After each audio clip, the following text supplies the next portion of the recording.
收看11节的感动时刻。今天客庄小旅行，我们要带您到苗栗客家文化园区走走。这个园区是逐山坡而建，重视环保、节能减碳，还获得内政部黄金级绿建筑标章。同一个时间，展览的内容也希望游客贴近客家文化。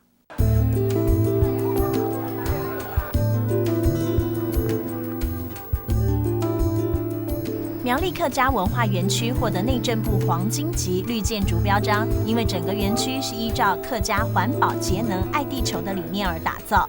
不论是显眼的玻璃天桥，还是用玻璃帷幕打造的建筑，通通强调透光性。这样一来，就可以少用点照明设备。而在地上的空调也是为了节能减碳而设计。那么，如果你从上方下来，那整个空间都是这个冷气，所以耗能量比较高。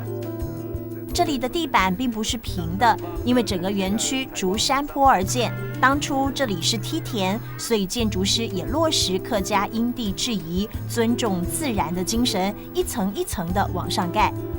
整栋建筑以钢铁为架构，就是要减少混凝土的使用。而打了洞的外层副板可以自动排热，园内的冷气就不需要开太强。除了有科技感、重环保，这里有客家意象半月池，可以观赏山下的客家聚落。可以用水灌溉、救灾、防灾，里面可以蓄养鱼类，这个代表客庄当时以为生的一个重要的意象。